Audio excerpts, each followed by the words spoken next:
Olá, alunos! Dando continuidade às nossas aulas de anatomia e fisiologia humana, ainda no sistema esquelético, nós vamos passar hoje pela aula 5, né? Que é a parte de fisiopatologia do sistema músculo-esquelético. Nós vamos agora, nesses slides, seguir por algumas patologias comuns. Isso não esgota o estudo das patologias, pelo contrário, são apenas algumas patologias mais comuns que vocês vão ter contato ao longo da vida profissional de vocês, por isso é importante nós dedicarmos um tempo de estudo sobre essas patologias. Começando aqui pela lombalgia, né, que é uma dor que ocorre na região lombar inferior. A lombociatalgia é a dor lombar que se irradia para uma ou ambas as nádegas e ou para as pernas na distribuição do nervo ciático. Pode ser aguda, quando possui duração menor que 3 semanas, pode ser subaguda ou pode ser crônica, quando essa dor tem duração maior do que 3 meses. As causas, normalmente, distensões lombosacrais, ligamentos instáveis e músculos fracos. Estenose, que é o estreitamento espinhal, osteoartrite, problemas relacionados aos discos vertebrais e comprimento desigual das pernas. Próxima patologia é a bursite, que é um processo inflamatório de uma bolsa sinovial. Os locais mais comuns da bursite são no ombro, chamada de subdeltoideana, nos cotovelos, chamada de olecraniana, quadris, isquiática e nos joelhos, pré-patelar. São processos inflamatórios que ocorrem naquela estrutura que nós vimos na última aula da bolsa da articulação sinovial. A tenossinovite é um processo inflamatório dos tendões, das bainhas tendíneas e das membranas sinoviais das articulações. Síndrome de colisão é uma irritação provocada pelo uso excessivo, normalmente por causa um microtrauma, com limitação do movimento do ombro. Vocês lembrem das estruturas anatômicas, né? O músculo supraespinal, os tendões responsáveis por ligamento e o músculo subescapular. Essa síndrome ocorre nessa região, causando um microtrauma que vai limitar o movimento do ombro. Esse microtrauma, essa limitação, ela se dá pelo uso excessivo dessa articulação desses músculos. Seguindo, nós temos uma patologia grave, chamada de síndrome do túnel do carpo, que é uma neuropatia resultante da compreensão do nervo mediano no canal do carpo. Estrutura anatômica, né, que se localiza entre a mão e o antebraço. Através desse túnel rígido, além do nervo mediano, passam os tendões flexores, que são revestidos pelo tecido sinovial. Qualquer situação que aumente a pressão dentro do canal provoca compressão do nervo mediano e a chamada síndrome do túnel do carpo. Então, importante entender que é uma neuropatia, porque envolve, nesse caso, um nervo chamado de nervo mediano que passa por um canal chamado de canal do carpo, que está localizado entre a mão e o antebraço. Essa neuropatia, ou seja, essa patologia que vem da compreensão do nervo dentro do canal do carpo, nós damos o nome de síndrome do túnel do carpo. A síndrome do túnel do carpo provoca dormência, formigamento e é causada principalmente por lesões relacionadas a esforço repetitivo. O cisto sinovial é uma tumeração arredondada e firme, com conteúdo claro e gelatinoso, e localiza-se próximo à bainha de tendões e próximo a articulações.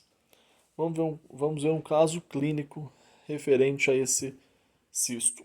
Mulher, 35 anos, chega ao ambulatório de ortopedia com história de aparecimento de tumoração no dorso do punho direito, sem trauma prévio, como mostra essa figura. Imagem do dorso do punho direito, evidenciando tumoração local. Vocês podem observar essa tumoração pela linha tracejada na imagem. Ao exame, apresentava estrutura com consistência cística e superfície lisa, móvel e indolor. Seguiu para ultrassonografia. A ultrassonografia constatou presença de líquido local, confirmando assim a suspeita de cisto sinovial dorsal. O paciente foi encaminhada para a excisão cirúrgica do cisto, como mostra a imagem 2, durante a cirurgia de excisão do cisto sinovial dorsal, após o isolamento do cisto. Aqui nós mostramos como que é formado um cisto sinovial, né? Já que ele está nessa cartilagem, nessa articulação sinovial, ele acaba extravasando o líquido sinovial e formando essa bolsa. Aqui nós temos uma figura do punho, né, em vista lateral, evidenciando um cisto dorsal. E aqui um cisto na região palmar. Então pode acontecer tanto dorsal quanto palmar em outras articulações sinoviais também. Ela é controlável facilmente com o processo cirúrgico. Seguindo aqui nós temos onicocriptose, que é a unha encravada, que ocorre quando a borda livre da unha fere a pele lateralmente ou anteriormente, causando uma inflamação e podendo levar também a infecções secundárias que podem ser mais graves. Continuando aqui, né, com esporão calcâneo, é uma patologia comum, que é uma formação óssea com a forma de uma ponta. Assemelha-se ao esporão do galo, que se desenvolve na parte plantar ou na tuberosidade do calcânio, que pode medir desde alguns milímetros até mais de 2 centímetros e pode ser unilateral ou bilateral. O esporão de calcânio tem maior incidência em mulheres. Há fatores predisponentes ou agravantes como obesidade, mau apoio plantar, gota, diabetes, microtraumas e transtornos estáticos do pé, como o pé plano e o valgo. Aqui a gente consegue ver o calcânio, né, com os ossos do pé, o tendão de Aquiles, e nessa imagem a gente consegue ver a formação do esporão a partir da tuberosidade do calcânio. A osteoporose leva a um comprometimento da resistência e da qualidade óssea, aumentando o risco de fraturas. O osso normal ele tem sua estrutura também com formato de esponja. Os trabéculos, né, a formação dele tem locais de entrada, formação óssea com algum tipo de estrutura que pode deixar lacunas, principalmente para nutrição e passagem de artérias de nutrição ou algum outro canal, como a gente já viu no sistema ósseo. Na osteoporose, o osso está com um aspecto de esponja, com pouca quantidade de estrutura, de matriz óssea para compactar o osso, dando essa característica de esponja para o osso.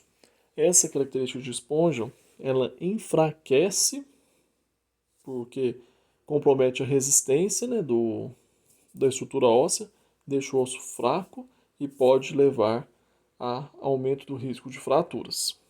A osteoporose é considerada grave quando já existir uma fratura além da alteração na densitometria óssea.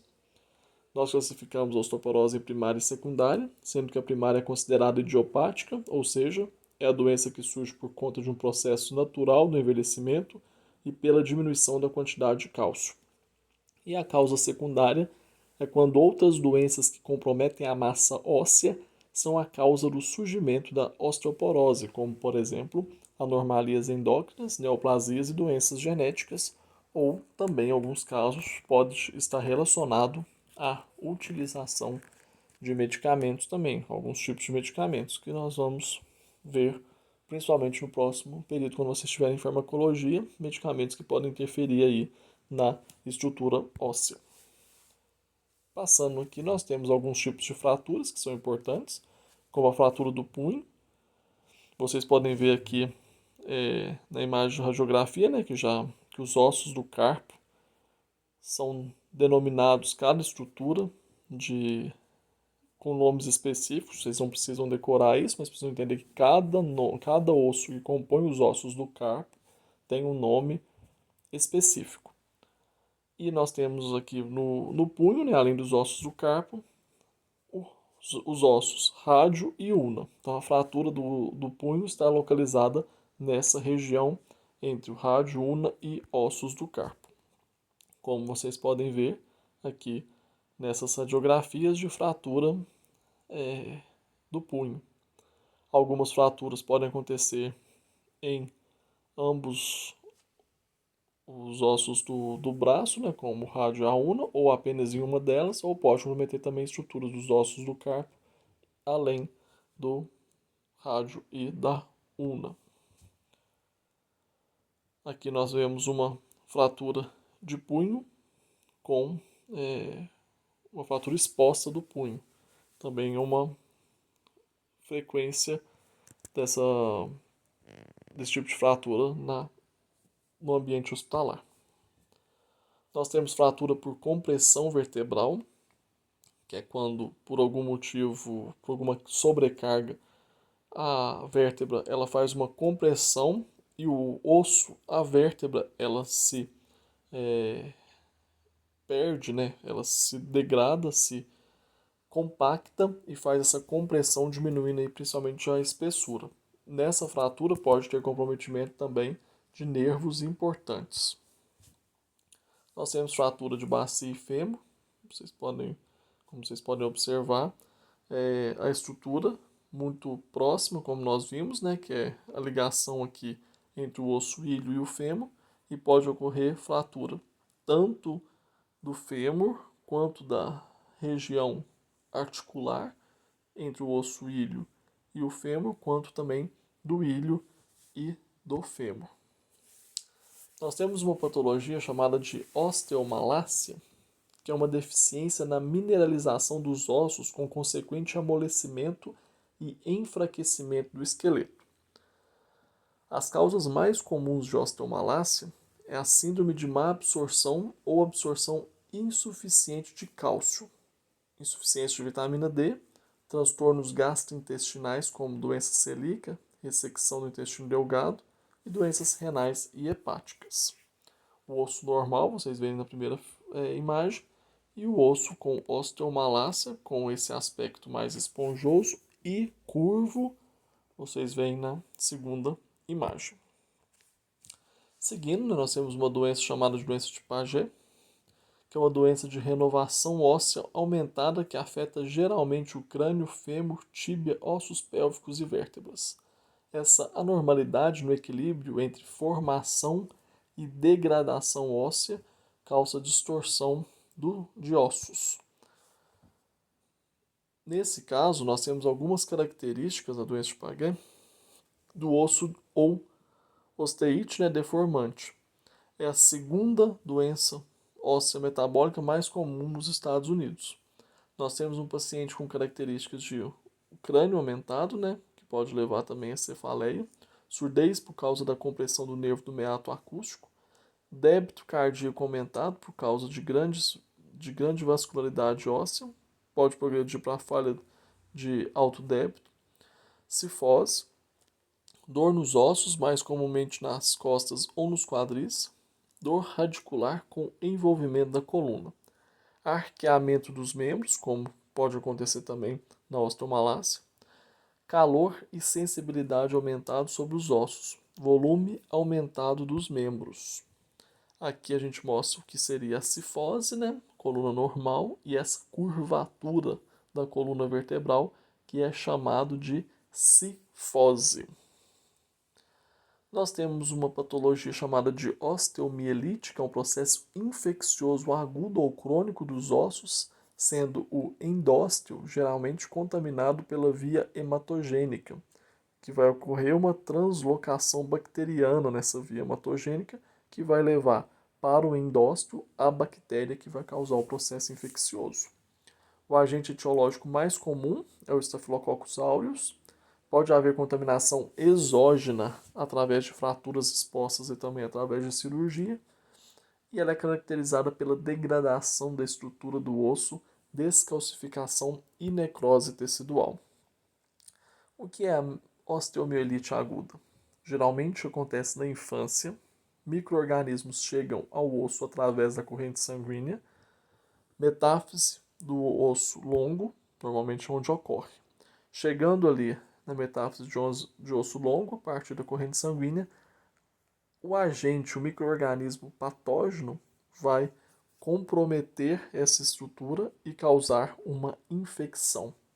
Além da infecção, é comum causar uma reação inflamatória com formação de pus, presença de abscesso, o periósteo elevado e necrose do osso, a partir de um sequestro dos componentes ósseos.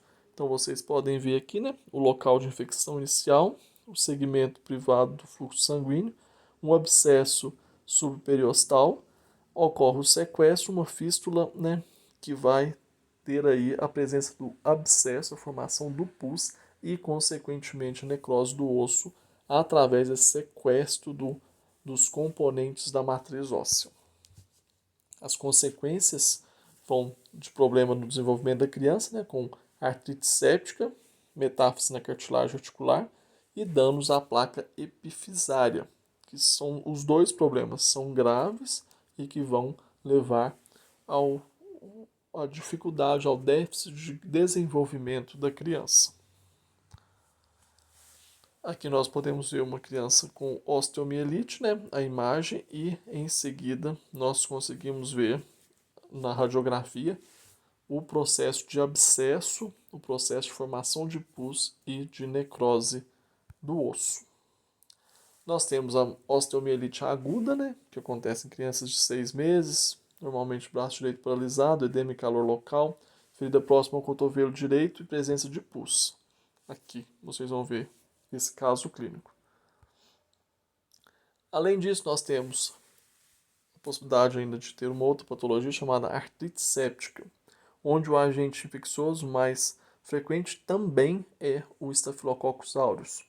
Em pacientes imunossuprimidos, os bacilos gram-negativos estão desenvolvidos, causando essa característica aí de inflamação, com edema, inchaço, né, que é o edema, o rubor, que é a vermelhidão, o calor no local. Isso é um processo inflamatório de artrite séptica causada por um micro-organismo, por uma bactéria chamada Staphylococcus aureus. É uma patologia também comum e com diagnóstico às vezes complicado, que pode confundir bastante também. Aqui a gente pode ver uma inflamação também de ácido úrico, quando a gente tem acúmulo de ácido úrico nas articulações, que é o que a gente chama de gota, que é um outro processo de inflamação importante no nosso organismo. Nós temos contusões, né, que são lesões produzidas devido à pancada, com presença de hematoma, quando há ruptura de pequenos vasos sanguíneos.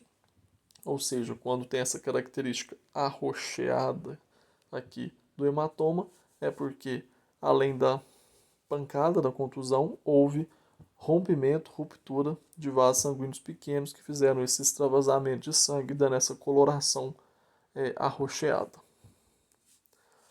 Nós temos estiramentos, que é uma lesão da unidade miotendínea causada por contração violenta, distensão ou uso excessivo da musculatura. Nós vamos classificar estiramento em 3 graus. Primeiro grau, quando ocorre ruptura de algumas fibras musculares sem perda da função e pode apresentar dor e edema. Lembre sempre, edema é inchaço. De segundo grau, ocorre ruptura de mais fibras musculares, mas sem o rompimento completo. Apresenta perda de função, edema, dor, espasmo muscular e equimoses. A de terceiro grau, ocorre a ruptura completa de uma unidade músculo-esquelética, o que acarreta a separação de um músculo do outro, de um músculo do tendão ou do tendão do osso. Então, quando ocorre uma ruptura completa, vai causar, além dos sintomas do segundo grau, ainda uma dor mais acentuada e possível necessidade de realização de cirurgia, porque não consegue se regenerar na ruptura completa. Aqui é de primeiro grau, nós vemos que tem uma ruptura muito parcial, muito pequena. A de segundo grau, uma ruptura importante, mas não é completa. E a de terceiro grau, a ruptura completa. Entorses. Lesão de um músculo, processo causado pela excessiva movimentação de uma articulação. Puxão violento ou torção, que repercute sobre as partes ligamentais. Segue a mesma classificação de estiramento de primeiro, segundo e terceiro grau. Aqui nós podemos observar um tipo de entorse, que vai também seguir a mesma classificação, né? Porque também pode ocorrer rupturas de ligamentos ou de partes de músculo nesse processo também. Nós temos luxações articulares, né, que é um processo em que ocorre a perda do contato das superfícies articulares. Nós podemos ver aqui, né, a estrutura aqui normal do braço, uma luxação anterior e uma luxação posterior, onde as superfícies articulares elas perdem o local de contato. Então isso a gente dá o nome de luxação. Aqui também é possível ver essa perda da superfície de contato nas falanges do dedo, um dedo luxado. Perdeu a superfície de contato porque houve um deslizamento, ela saiu da superfície de contato, que algumas vezes pode ser necessário procedimentos cirúrgicos ou procedimentos de recolocar os ossos, né, as articulações com a sua superfície de contato no local devido. Isso a gente vê muitas vezes sendo feito em hospital, quando a pessoa tem uma luxação do dedo, o médico puxa o dedo para colocar no lugar de novo, ou de ombro, né, já precisa fazer um movimento mais delicado para poder voltar com o braço, para a articulação do braço, para o encaixe, para a superfície de contato correto. Aqui também a gente pode ver uma luxação do cotovelo, né? Com uma luxação posterior, uma luxação do rádio, onde nós vemos o húmero, rádio e a una, eles perdem aí a superfície de contato entre eles e ocorre um deslizamento da estrutura normal. Isso a gente dá o nome de luxação. Fratura. Nós temos fratura fechada, que é uma fratura simples, que não produz uma descontinuidade da pele. E nós temos a fratura exposta, ou a fratura composta, onde a lesão de pele ou mucosa se estende até o osso fraturado. Nós temos de grau 1, onde a lesão é limpa, com menos de 1 centímetro de comprimento. De grau 2, com lesão média de tecido mole. Grau 3, lesão altamente contaminada, extensa e grave. A fratura completa ocorre quebra de todo o perímetro do osso e é frequentemente removido da posição normal. A fratura incompleta ocorre quebra de parte do perímetro do osso, por exemplo, uma fratura em galho verde. Fratura cominutiva, o osso é quebrado em vários fragmentos. Aqui nós podemos ver uma fratura simples, uma fratura cominutiva, com o osso quebrado em vários fragmentos, e a fratura exposta, que também seria uma fratura completa, onde todo o perímetro do osso foi fraturado, foi deslocado e aqui no caso também ocorreu a fratura exposta com extravasamento do tecido muscular. Nós temos aqui uma fratura transversa, que são classificações dos tipos de fratura. A fratura simples, a engalho verde, que ela tem uma inclinação. A fratura composta, onde ocorre a fratura por completo. A cominutiva, de vários locais. A espiral, que não é em vários locais, mas ocorre em uma extensão maior do osso. E a oblíqua, que também vai estar bem parecido com a engalho verde. Nós vamos ver aqui, vocês vão observar depois na vida profissional de vocês, essas fraturas vão ser identificadas através de raio-x, como vocês podem ver nessas imagens. Aqui uma fratura exposta, apesar de não ter um rompimento grande da estrutura muscular e da pele, é possível ver através da radiografia como que foi separado por completo o osso nessa fratura. Aqui, uma fratura exposta mais grave, onde tem um total rompimento, né, bem extensa e grave rompimento da pele e dos músculos nessa fratura. São questões, são coisas que vão acontecer no cotidiano aí do ambiente hospitalar. Aqui nós vamos ver algumas formas de fixação, né? Olha, como vocês podem ver na primeira imagem, figura 7.1, nós temos um paciente com fratura da pelve instável, atendido em regime de urgência, em choque hipovolêmico. O fixador externo aplicado de imediato auxiliou na estabilização hemodinâmica.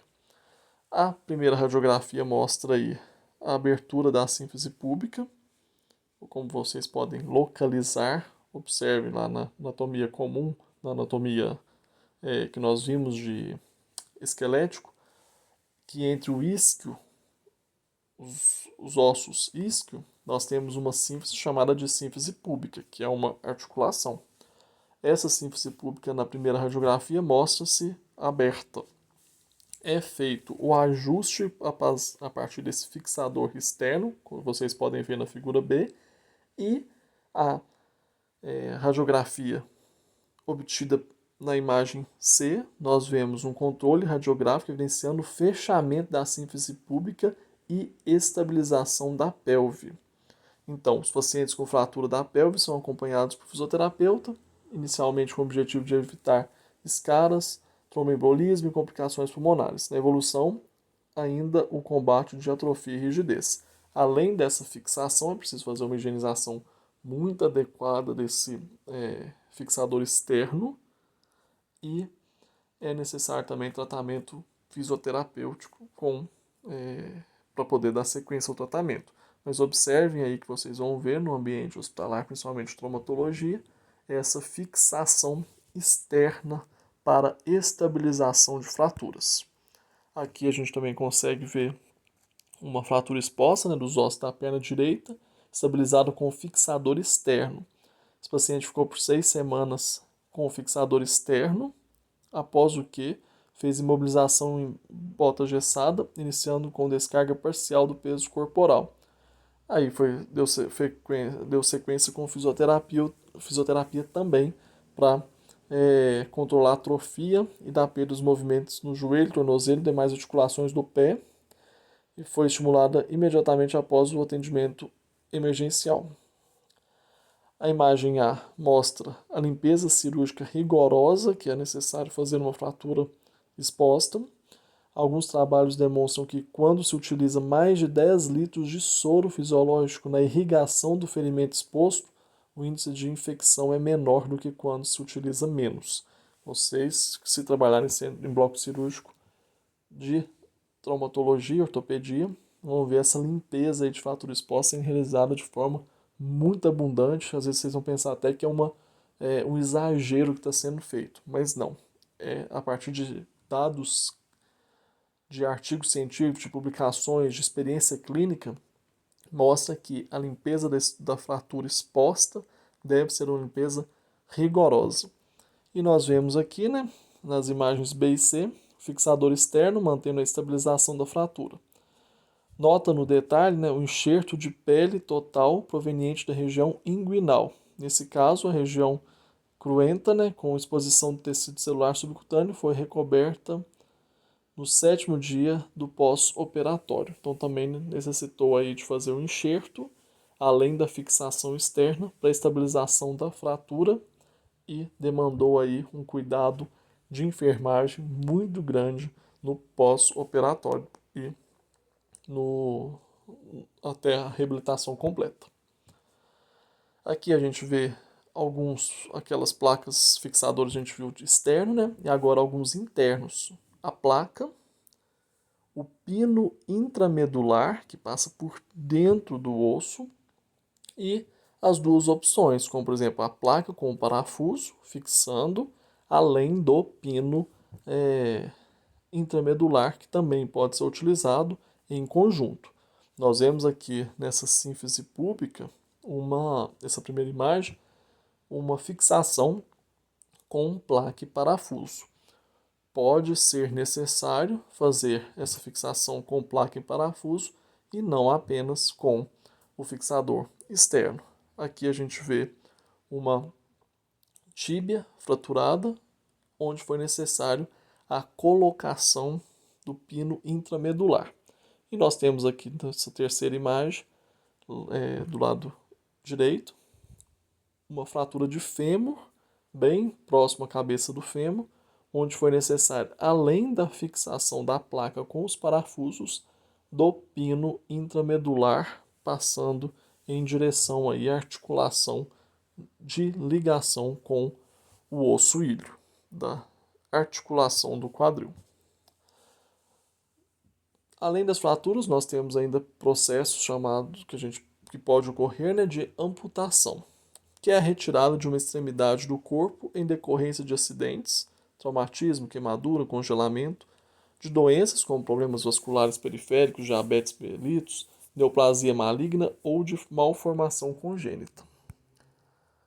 Nós temos classificações de nível de amputação. Nos membros superiores, nós temos amputação parcial da mão, desarticulação do punho, amputação do antebraço, desarticulação do cotovelo, amputação do braço, chamada também de transhumeral, e nós temos também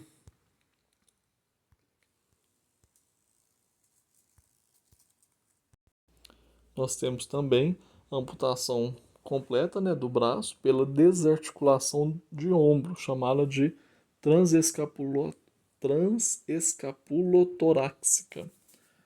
Então a gente tira aqui a articulação completa do ombro, né, fazendo uma retirada completa do braço. Os níveis de amputação nos membros inferiores são amputação de artelhos, que são os dedos dos pés, de Saime, que é amputação por desarticulação do tornozelo, que é modificada, amputação inferior do joelho, superior do joelho, desarticulação do joelho e desarticulação do quadril. Nessa imagem vocês conseguem ver todos os níveis de amputação. Amputação de membros superiores e de membros inferiores e os nomes devidos. Bom, então eu já mandei os exercícios para vocês. Vocês devem estudar esses slides, assistir a aula, fazer os exercícios e qualquer dúvida nós estamos à disposição para retirar as dúvidas de vocês, tá bom? Bons estudos e até a próxima aula.